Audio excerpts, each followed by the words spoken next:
참 잘 오셨습니다. 오늘 하나님께 주신 은혜의 말씀은 출애굽기 3장입니다. 출애굽기 3장 1절부터 12절입니다. 조금 소리 좀 올려주시면 좋겠네요.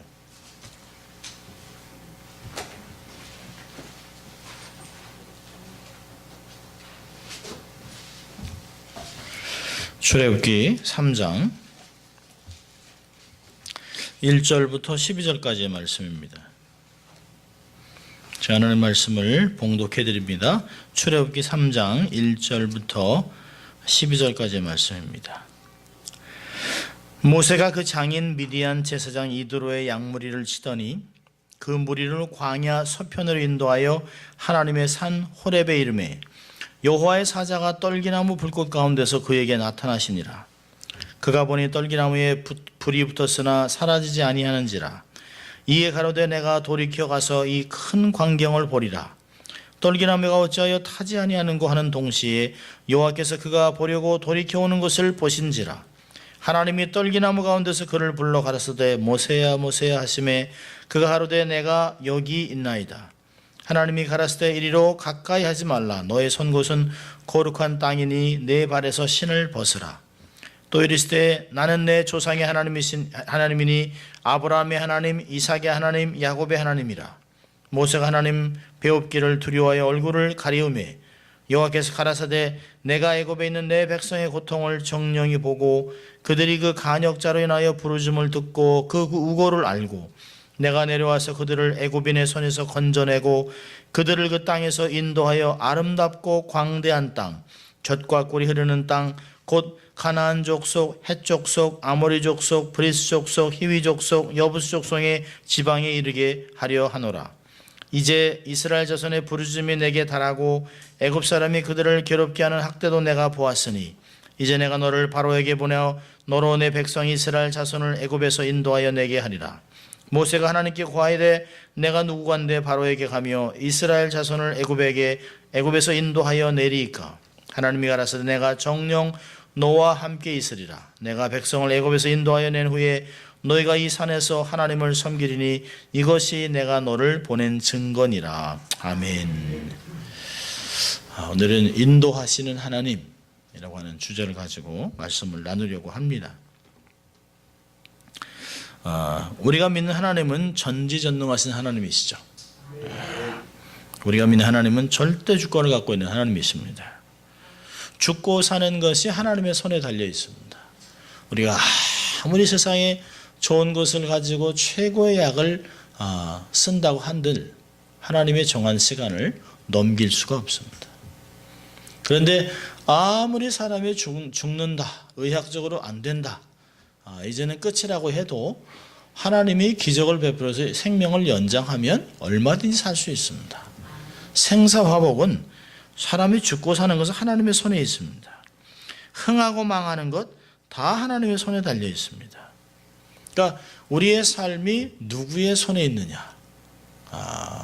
내가 내 힘으로 삶을 살아갈 것인가? 아니면 하나님이 인도하시는 그 삶 속에 순종하며 살 것인가가 우리의 삶의 생사를 좌우하고 흥망을 좌우할 수 있습니다. 그럼 성경을 보면 하나님은 여러 사람들을 인도하셨어요. 여러분 먼저 아브라함을 보면 아브라함을 인도하셨던 하나님을 보면 갈대아 우르에서 태어난 아브라함을 하나님께서 부르셨습니다. 절대로 아브라함이 하나님을 찾은 것이 아니에요.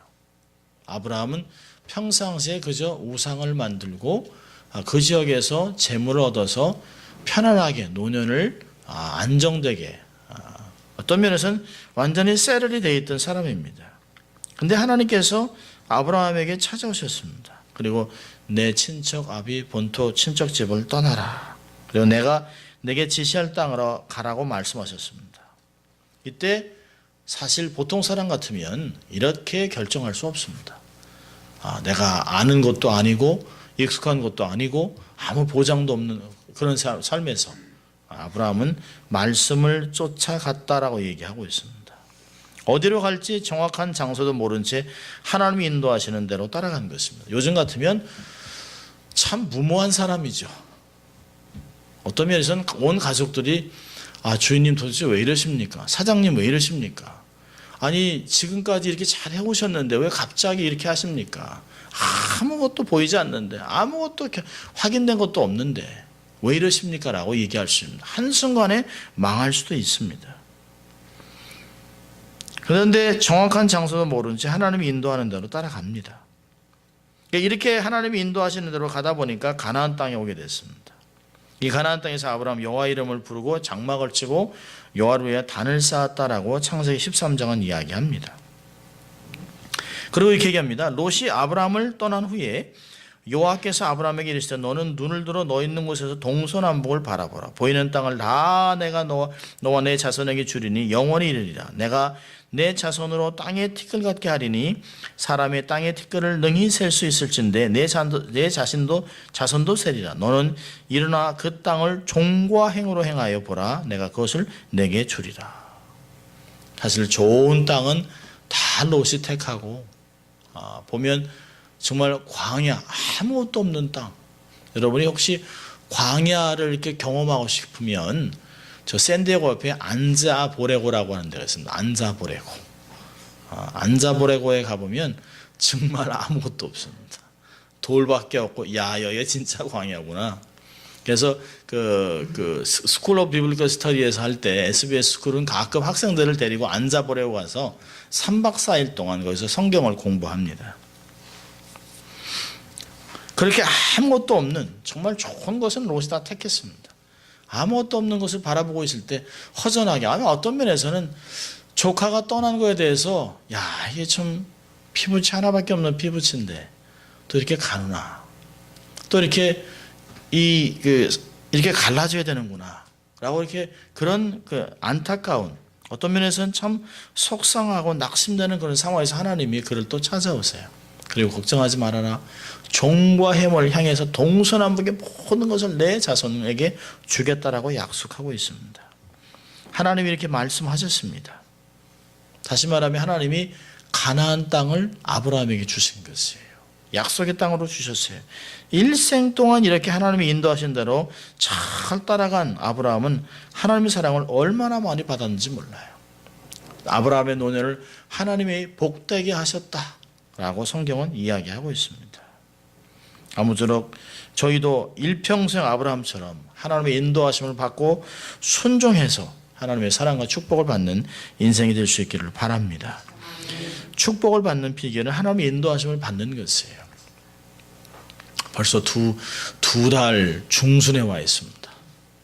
참 이렇게 가다 보면 이제 2016년 얘기합니다. 좀 있으면 이제 또 참 한 해 동안 받은 축복은 정말 어떻게 유지할 것인가, 또 앞으로 하나님이 주시는 축복들을 어떻게 받을 것인가, 어떻게 잘 관리할 것인가, 어떻게 앞으로 남은 여생을 주님이 주신 축복들을 잘 관리할 것인가를 생각하면서 우리는 아브라함같이 하나님을 신뢰하고 하나님을 순종하고 하나님을 따라가는 그런 삶을 살아야 합니다. 아브라함만 그런 것이 아니에요. 오늘도 하나님이 아브라함의 하나님, 이삭의 하나님, 야곱의 하나님이라고 얘기를 하고 있습니다. 창세기 26장을 보면 하나님이 이삭에게도 하나님이 찾아오세요. 참 그 땅에 26장을 보면 그 땅에 가뭄이 일어났습니다. 그러자 남방으로 네겝으로 내려가고 있는 이삭을 하나님이 또 찾아오셨어요. 그리고 내려가지 말아라. 내가 말하는 이곳에 네가 거하면 내가 너를 복되게 하겠다라고 얘기하면서 아브라함에게 복을 주셨던 이유를 이야기합니다. 내 아비 아브라함이 나를 경외하고 내 말씀을 순종하고 내 말을 따랐기 때문에 그를 복되게 했는데 너도 내 말을 듣고 남방으로 내려가지 아니하고 이곳에 거하면 내가 너를 복되게 하겠다고 얘기했습니다. 그 말에 순종한 이삭은 가뭄에서 100배를 거둔다. 100배. 참 대단한 것이죠. 흉년이 중요한 것이 아니에요. 환경이 중요한 것이 아닙니다. 내가 누구의 말을 따라 누구의 말에 순종하고 살아갈 것인가가 그게 중요하다는 것이죠. 하나님이 이삭에게 두 가지를 얘기했어요.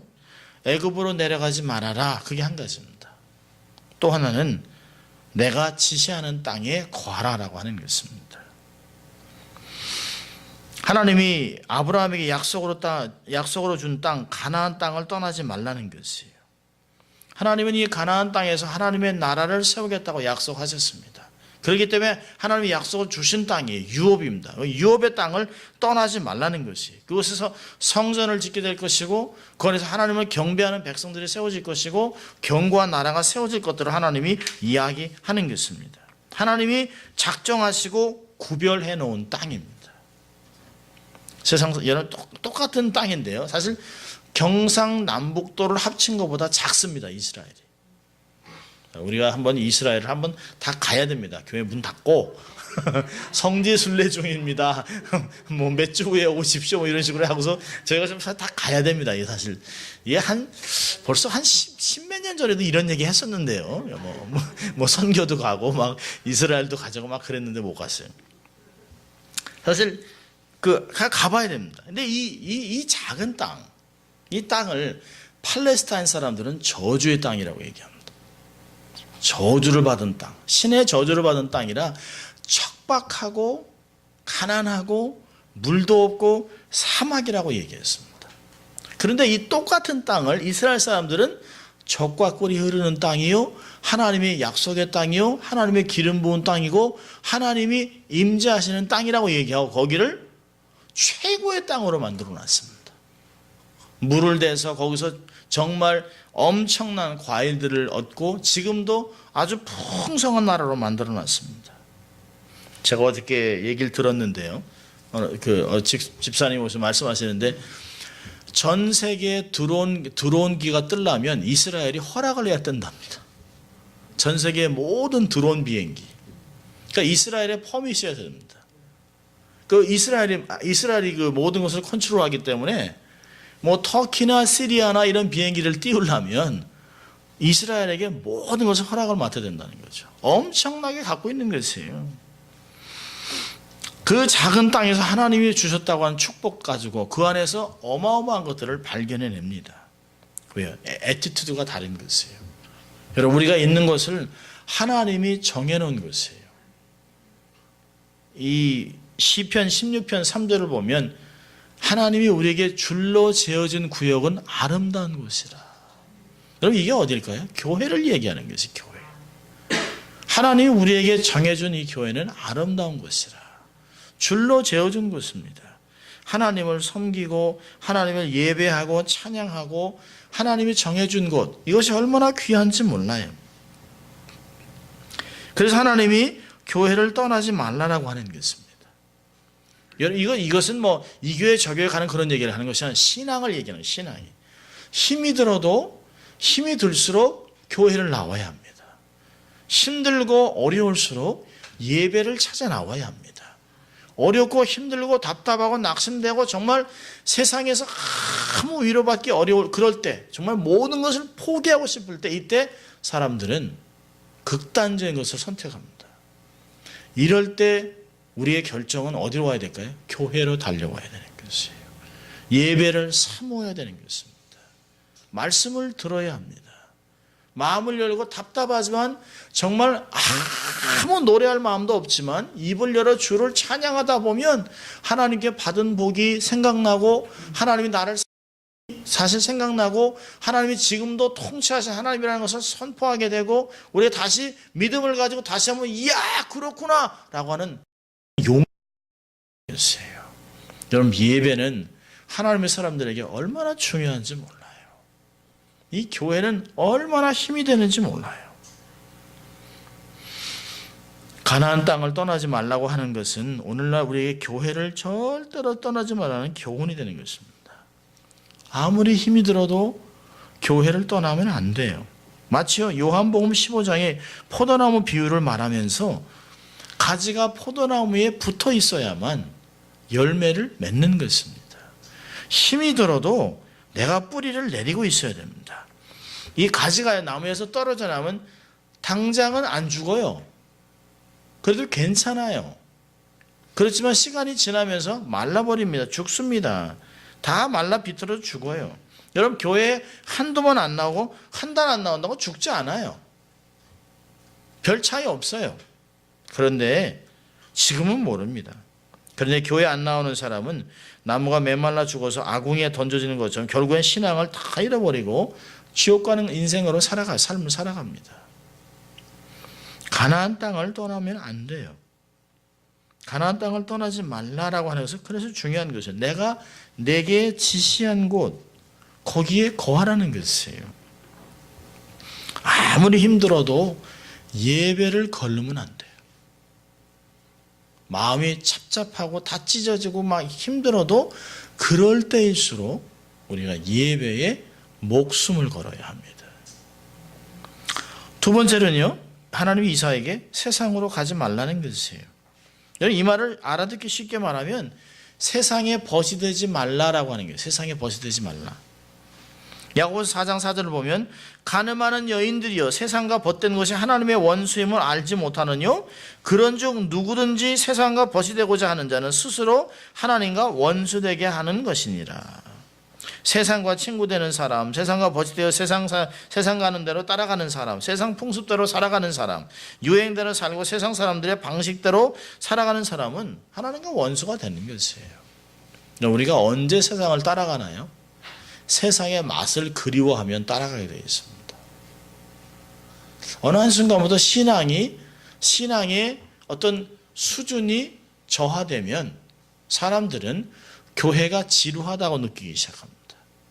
예배가 재미없다고 생각합니다. 여러분, 예배는 재미로 드리는 게 아니에요. 예배는 생명을 거는 거예요. 재미없다라고 생각합니다. 보링하다고 생각해요. 그리고 세상과 자꾸 비교합니다. 여러분, 우리가 세상을 어떻게 이깁니까? 우리 힘으로. 예배가 어떻게 세상의 TV 프로그램을 이길 수 있겠습니까? 어떻게 세상의 엔터테인먼트를 이길 수 있겠어요? 여러분, 소돔과 고모라 같은 세상을 우리가 어떻게 이기겠습니까? 이길 수가 없습니다. 세상과 벗이 되지 말라고 하는 이유는 세상과 짝을 하면 반드시 타락하게 되어 있습니다. 여러분, 목회자들이 타락하는 걸 이해할 수 있겠습니까? 목회자들도 하나님 앞에 헌신했던 자들이에요. 하나님 앞에 자기의 삶을 다 드리겠다고 했던 사람들입니다. 그런데 어느 한순간 삶에서 어떤 정점을 잃었든지 아니면 믿음이 흔들렸든지 아니면 자기의 삶에 보람을 느끼지 못하든지 어떤 상황에 있어서 세상을 향해서 틈이 났어요. 잠깐 틈난 사이에 세상 것이 확 들어오는 것이죠. 그리고선 세상 사람하고 같이 살아가는 것에 대해서 부끄러움이 없습니다. 여러분, 세상으로 나가지 말라는 건 뭘까요? 세상 속으로 들어가면 안 돼요. 여러분, 우리의 삶이 사실 우리가 세상의 파도 같은 이 바다에 이렇게 망망대해 같은 곳을 지나가는 것이에요. 그런데 배가 물 속으로 들어가면 안 돼요. 우리의 삶이 절대로 세상에 발을 대고 살아가면 안 돼요. 신앙생활은 정말 잘해야 됩니다. 우리가 세상에서 살지만 세상을 지나가는 사람들이 우리의 삶을 세상에 빠져 살아가는 사람이 아닙니다. 하나님이 지시하는 땅에 거하라고 하는 말은 뭐예요? 순종하라는 게 순종. 누가 신앙생활을 잘하는가? 누가 정말 믿음이 좋은 사람인가? 그거는 말씀을 얼마나 순종하며 사냐를 보는 것입니다. 하나님이 인도하는 대로 순종하는 사람, 하나님이 지시하는 대로 순종을 잘하는 사람이 신앙생활을 잘하는 사람이에요. 여러분, 세상으로 보면 이렇게 하면 잘 될 것 같고 저렇게 하면 잘 될 것 같고 이렇게 세상으로 보면 계산이 빠삭하게 나오죠. 여러분, 사실 이삭이 남방으로 가려고 했던 것은 모든 사람의 방법이에요. 가뭄이기 때문에 당연히 물이 있는 곳으로 가야지요. 당연히 사실 물 좋은 곳으로 가야죠. 근데 하나님이 가지 말라고 얘기하셨어요. 그렇다면 내가 세상의 모든 사람이 가는 길로 가겠느냐? 아니면 고지식스럽고 정말 무지할 정도로 하나님의 말씀에 순종할 것인가는 우리의 믿음의 선택입니다. 그런 가운데 하나님 앞에 말씀을 듣고 순종했더니 100배의 복을 받았습니다. 여러분, 흉년이 오는 것이 문제가 아닙니다. 경제가 어려운 것이 문제가 아니에요. 사실은요. 경제가 아무리 어렵다고 해도 육신이 아무리 힘이 들어도 그게 문제가 아닙니다. 사실은. 정말 문제는 우리가 하나님께 붙어 있느냐는 것이에요. 죽고 사는 것은 하나님의 손에 달려 있죠. 부자가 되고 가난하게 되는 것도 하나님의 손에 있습니다. 모든 사람이 지금 막 정신을 못 찾아요. 사업이 잘 되고 안 되는 것도 하나님 손에 있어요. 죽고 사는 것 다 하나님 손에 있습니다. 예수 믿는 사람들은 자꾸 이 세상을 보고 걱정하면 안 돼요. 이 세상이 우리를 주장하는 것이 아닙니다. 세상이 우리를 어떻게 하겠습니까? 오직 하나님만이 하시는 것이에요. 믿음을 갖고 살아야 됩니다. 담대하게 살아야 합니다. 여러분 오늘 본문을 보세요. 출애굽기 3장을 보면 출애굽기 3장은 소명장입니다. 모세의 소명장이에요. 여러분 모세가 부름을 받았던 이때는 모세의 삶에서 가장 힘든 때입니다. 가장 소망이 없는 때예요. 모세가 정말 태어나서 물에서 건짐을 받고 정말 그 바로의 아들로 자라갑니다. 공주의 아들이지만 그 당시엔 공주가 엄청난 권세를 갖고 있었어요. 왜냐하면 그의 오빠가 먼저 죽었기 때문에. 모세가 가만히 있었으면 정말 왕이 될 수도 있었어요. 그런데 정치에 밀려가지고 광야에 나옵니다. 그 광야에 나와서 40년 동안 양을 칩니다. 여러분 40년에 양을 치는 것도 자기 양도 아니에요. 자기의 장인어른 이드로의 양을 칩니다. 3장 1절에 전에 모세가 그 장인 미디아 제사장 이드로의 양무리를 치더니 자기 양도 없어요. 그냥 대리사회 같이 어쩌면 살아가는 것이에요. 자기 이름도 잊어버렸습니다. 아무도 자기를 모세 애굽의 왕자라고 부르지 않습니다. 학문의 최고의 학문, 최고의 무술, 최고의 의학을 배웠던 사람이에요. 여러분 노예들은 배우지 않는 것이 세 가지 있습니다. 절대로 노예에게 가르치지 않는 게 세 가지 뭘까요? 첫째는 의술입니다. 의술. 주인을 의지하고 살아가고 병들면 절절절 맬 수 있도록 약도 제대로 안 줘요. 의술을 안 배웁니다. 노예는. 둘째는 무술을 배우지 않습니다. 그래서 두들겨 맞는 것만 알아요. 남을 때릴지도 모릅니다.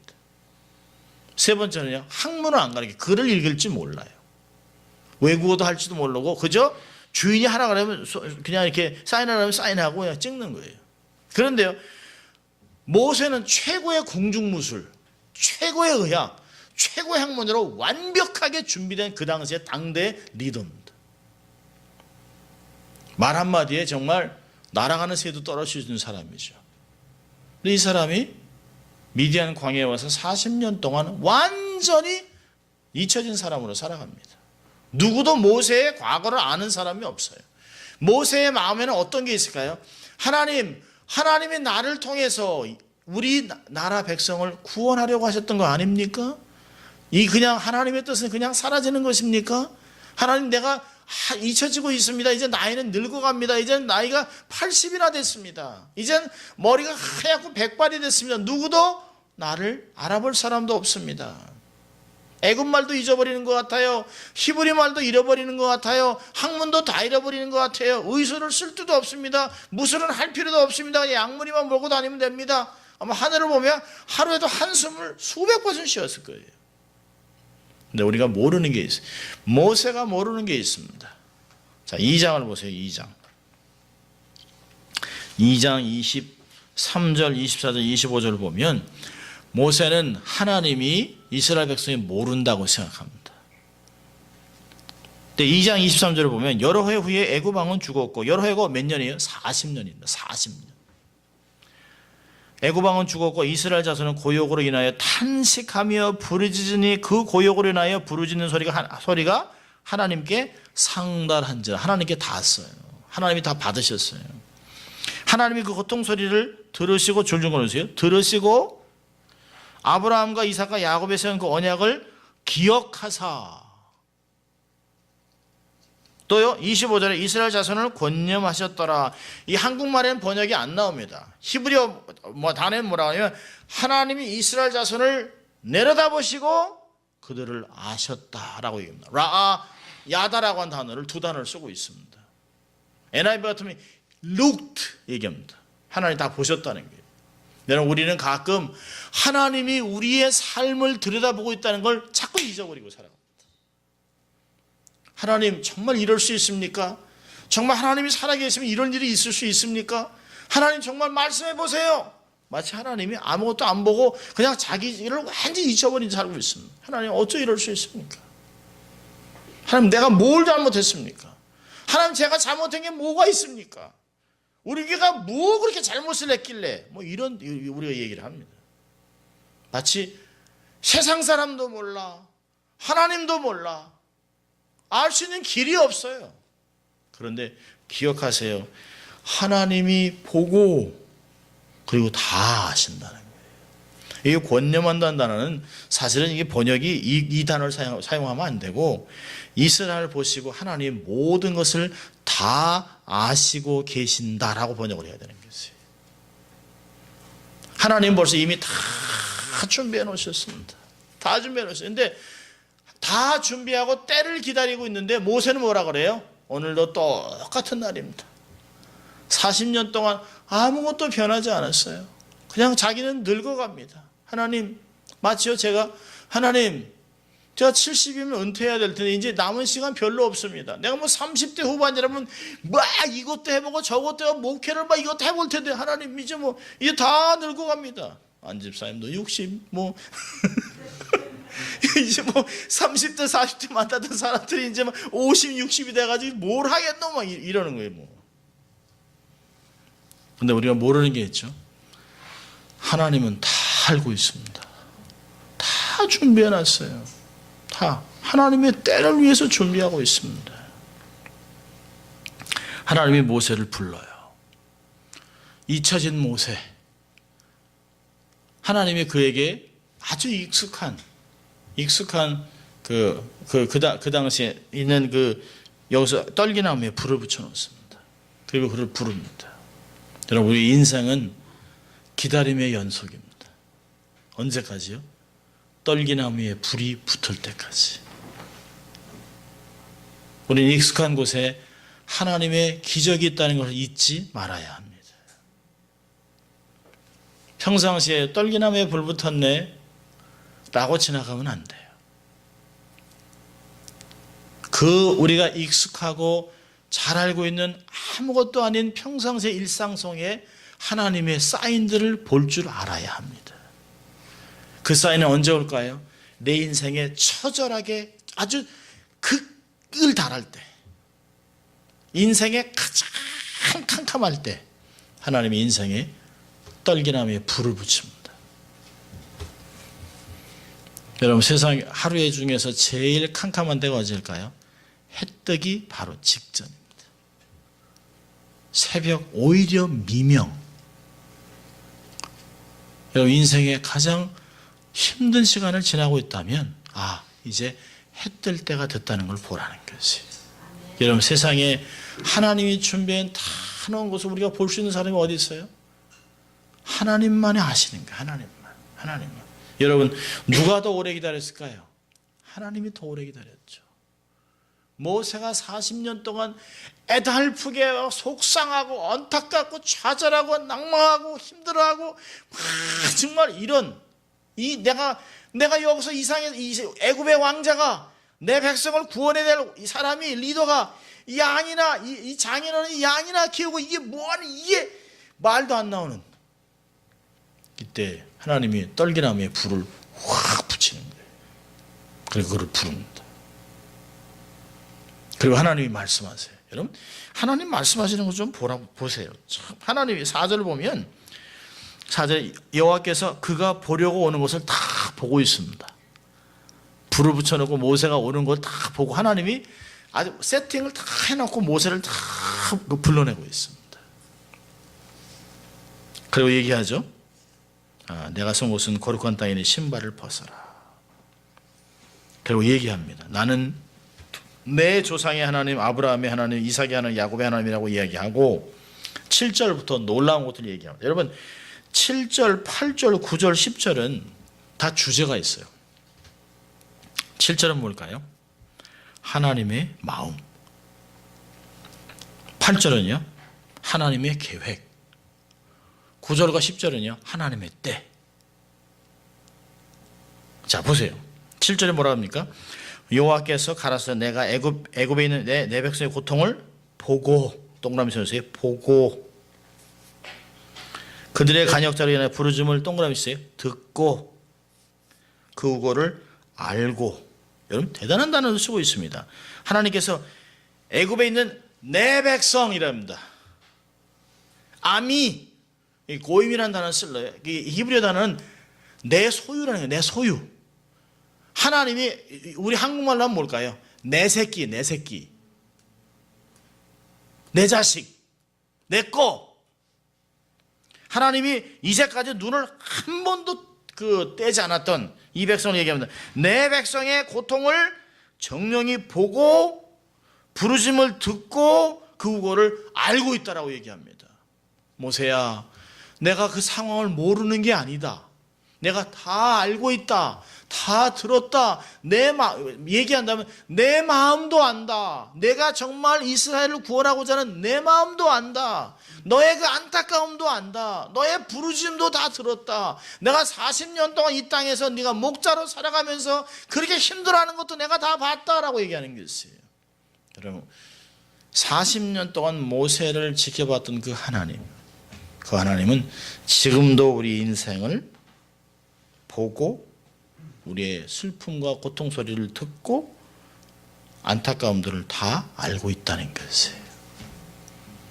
그게 하나님의 마음입니다. 여러분 자식은 부모의 마음을 몰라요. 근데 부모는 자식을 압니다. 왜요? 보는 관점이 달라요. 하나님이 애굽에 있는 내 백성이라고 얘기합니다. 세상에 있는 내 백성. 정말 이 세상에 정말 풍파가 많은 이 세상, 한인사회, LA타운 뭐 이런 곳, 한인사회 미주 이민 생활을 하고 있는 내 자식들, 내 자녀들 하나님 보고 듣고 알고 있다는 거예요. 얼마나 위로가 되는지 몰라요. 정말 하나님 정말 아세요? 내가 이렇게 힘들어하는 거 아세요? 하나님 정말 내일 나 정말 어떻게 될지도 몰라요 막. 그런데 잊지 마십시오. 하나님은 나를 내 백성이라고 얘기해요. 내 백성. 세상에 있는 내 백성. 얼마나 위로되는지 몰라요. 누가 나를 내 백성이라고 불러주겠습니까? 이제는 미국 시민권을 갖고 있기 때문에 한국 정부가 책임 안 져줘요. 우리 미국에 살지만 백인이 아니기 때문에 어떤 때는 정말 내가 정말 미국 사람 맞나? 이러고 살 수도 있어요. 법적으로만 그렇지. 나를 정말 책임져 줄 분은 하나님밖에 없습니다. 그 하나님이 나를 이 세상에서 발을 디디고 살아가는 애국과 같은 세상에 살아가는 나를 내 백성이라고, 내 새끼라고, 내 자식이라고 부르고 하나님이 보고 듣고 알고 있다는 것이. 자, 하나님의 계획은 뭘까요? 8절에 때가 됐습니다. 그래서 내가 줄 좀 걸으세요. 하나님 내려와서 그들을 애굽의 손에서 건져내고 그리고 인도하겠다. 인도하여 이르려 하노라. 참 하나님의 계획이 얼마나 기가 막힌지 몰라요. 하나님이 직접 내려오셔서, 누가 내려옵니까? 성육신 예수 그리스도 얘기하는 거 아닙니까? 하나님이 직접 인간의 몸을 입고 내려오실 때 했다는 거예요. 내가 직접 내려와서 애굽의 손에서 건져내고 구속하고 그리고 그들을 그 땅에서 인도해서 빼내오고 출애굽을 얘기하잖아요. 그래서 결국은 젖과 꿀이 흐르는 가나안 땅으로 인도해 주겠다는 거예요. 이르게 해 주겠다는 게 있어요. 이게 하나님의 계획입니다. 그 계획은 이미 예수 그리스도를 통해서 다 성취가 되어버렸습니다. 지금 우리가 지나가고 지금 이 시간에도 성령님이 우리의 삶을 이렇게 철저하게 인도하고 있다는 것이에요. 너무나 아름답죠. 자, 9절과 10절에 중요한 단어가 있습니다. 이제. 10절에도 이제. 이제가 뭘까요? 하나님의 때. Now. 여러분, 하나님의 음성을 들어야 합니다. 정말 세상에서 힘들고 어렵고 답답하고 좌절될 때 하나님 끝이 안 보여요. 난 정말 동굴에 있는 것 같아. 하나님은 우리한테 계속 터널을 지나간다라고 얘기하지만 이게 뭐 끝이 보여 터널이라고 얘기하죠. 끝이 안 보여. 끝이 안 보여. 이 문제가 언제나 해결이 될고 이게 언제나 풀릴까? 언제나 햇볕을 볼까? 언제나 좀 제대로 살아볼까? 언제나 정말 승리하고 성공할까? 언제나 걱정 없이 정말 편하게 쉴 수 있을까? 라고 할 때 하나님이 이제 이스라엘 자손이 부르짖음이 극에 달했어요. 9절에 애굽 사람이 그들을 괴롭게 하는 학대도 극에 달했어요. 10절에 보니까 이제 내가 너를 바로에게 보낸다. 하나님이요 우리를 세상에 보내는 거예요. 이제 우리는 우리를 위해 살아가는 사람들이 아닙니다. 우리는 하나님의 사람들을 섬기기 위해서 이 세상에서 정말 어찌할 바를 모르는 사람들에게 우리는 보냄을 받는 사람들이에요. 그게 크리스천 아닙니까? 에클레시아, 교회. 교회는 세상에서 따로 떼어 불러냈다는 것이에요. 교회는 건물이 아닙니다. 교회는 사람입니다. 하나님의 선한 목적을 가지고 하나님이 따로 떼어 그 부르심을 가지고 다시 세상에 파송된 사람들을 교회라고 하는 것입니다. 난가주 비전교회는 세상에서 애굽에서 따로 떼어 세상으로 다시 파송되는 사람이 되는 것입니다. 누구를 위해서요? 세상을 위해서, 이스라엘 백성들을 위해서, 애굽에서 인도하여 내게 위해서 그렇게 하는 것이에요. 누가 우리를 보내요? 하나님이 보내는 것이에요. 하나님이. 세상 사람들 우리를 통해서 하나님이 하나님 되심을 알게 될 것입니다. 절대로 우리는 낙심하면 안 돼요. 하나님이 하시는 목적지가 다 있습니다. 단지 우리의 방법이 아닌 하나님의 방법대로 하나님이 인도해 가실 것이기 때문에 그렇습니다. 기억하십시오. 하나님은 지금도 살아 역사하세요. 그리고 우리를 기억하십니다. 하나님은 인도하실 때 책임지세요. 우리가 정말 이해할 수 없는 상황이 벌어져도 걱정하지 마세요. 하나님은 전화위복으로 바꿔놓으실 것이에요. 모세는 자기가 인생이 끝났다라고 생각했습니다. 그렇지만 80의 자기를 부르셔서 전화위복으로 만드실지 누가 알았겠습니까? 자기가 생각했던 꿈보다 더 큰 꿈을 가지고 계신 하나님, 그 하나님이 모세를 부르시는 것이에요.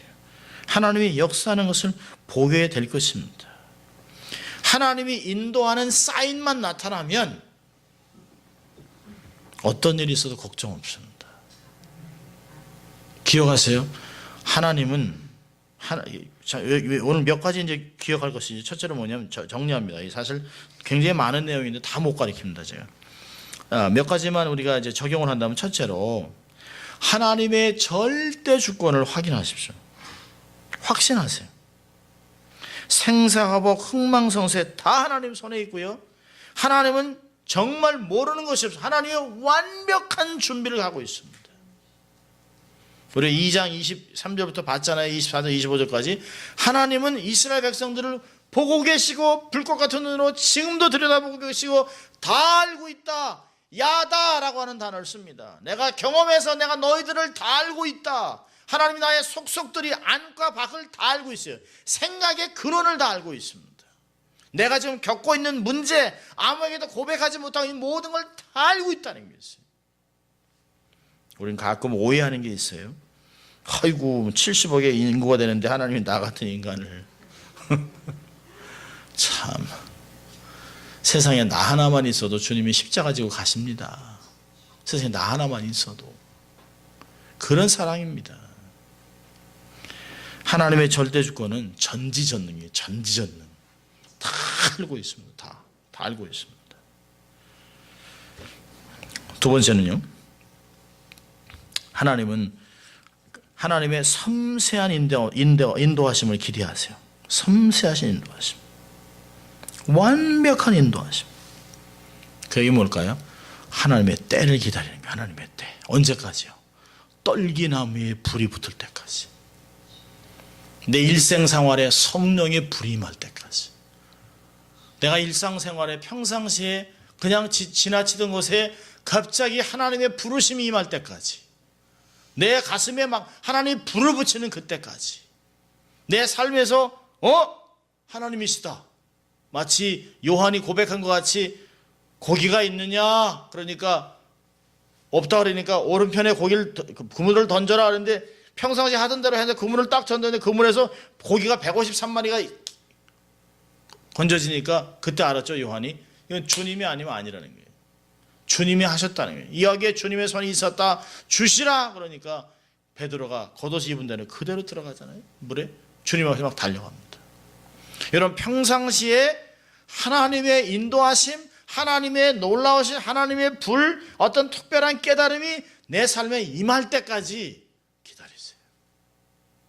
저는 이 말을 참 좋아합니다. 떨기나무에 불이 붙기까지. 내 인생에 아주 작은 곳에, 그냥 지나칠 수 있는 곳에, 그냥 아무도 신경 쓰지 않는 곳, 다 잊혀진 곳에, 그곳에 불이 붙을 때까지 기다리는 것입니다. 1년이든 2년이든 10년이든 기다리는 것이에요. 하나님은 완벽하게 인도하십니다. 완벽하게. 모든 것을 책임집니다. 시편 48편 14절을 보면 이 하나님은 내가 죽을 때까지 나의 하나님이라. 내가 죽을 때까지 하나님 되신다고 얘기하고 있습니다. 여러분, 사무엘상 25장 한번 볼까요? 사무엘상 25장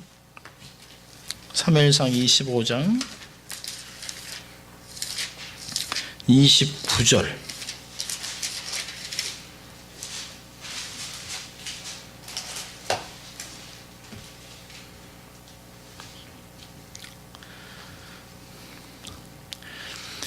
사람이 일어나서 내 주를 쫓아 내 주의 생명을 찾을지라도, 그 다음이 중요한 거예요.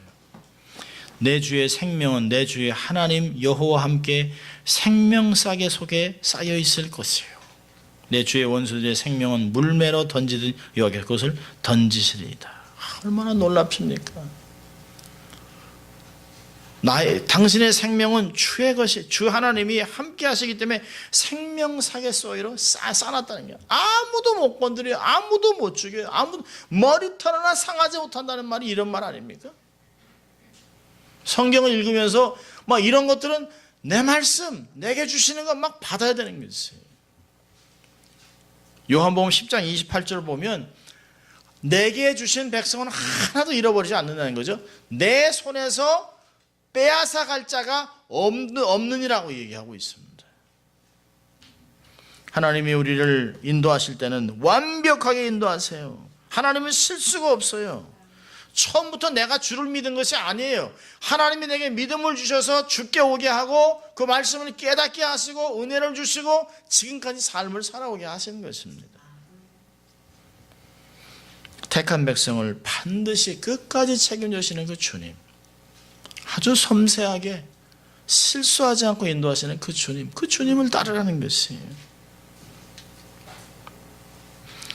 그렇다면 세 번째로 우리가 해야 될 것은 환경과 상관없이 철저하게 순종을 하는 것이에요. 우리 할 일은 오직 순종입니다. 하나님이 인도하신 대로 순종만 하면 돼요. 아브라함처럼 순종하세요. 이삭처럼 순종하십시오. 믿음의 선조들 같이 순종하십시오.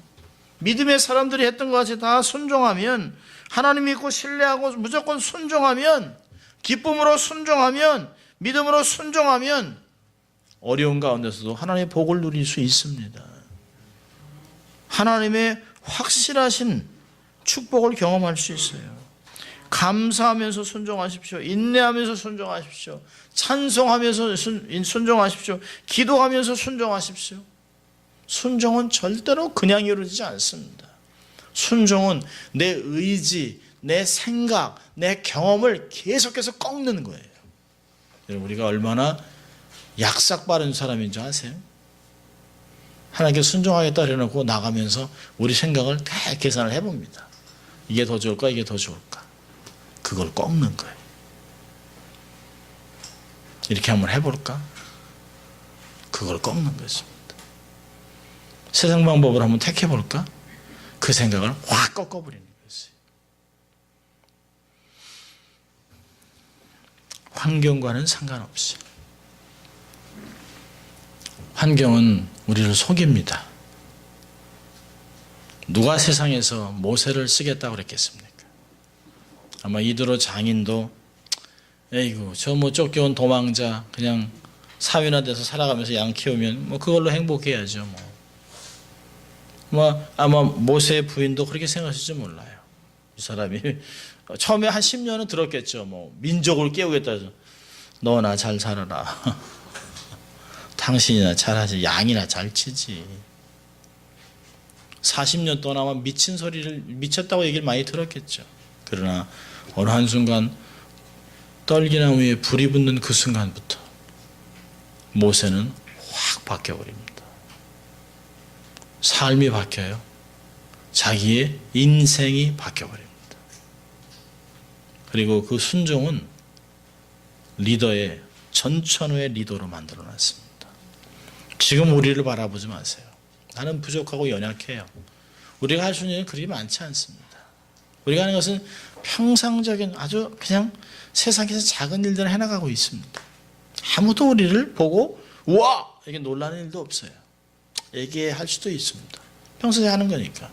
그러나 우리의 삶에 불이 붙는다면, 하나님의 부르심을 확인한다면, 하나님의 음성을 듣는다면, 하나님의 마음과 계획과 하나님의 때를 발견하고 그것에 순종한다면 하나님은 우리를 통해 놀라운 일을 행하실 것입니다. 하나님은 대단하신 하나님이죠. 그 절대주권을 확신하고 하나님의 섬세하신 인도하심을 기다리고 그 기대하고 또 철저히 순종한다면 21세기를 살아가는 모세로 2015년에 모세로 살아가는 것이에요.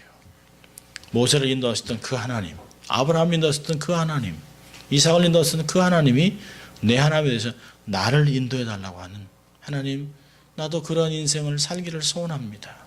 내 삶에 이런 사인들을 보여주십시오. 하나님이 함께 한다라고 하는 사인만 나타난다면 세상은 하나도 두렵지 않습니다.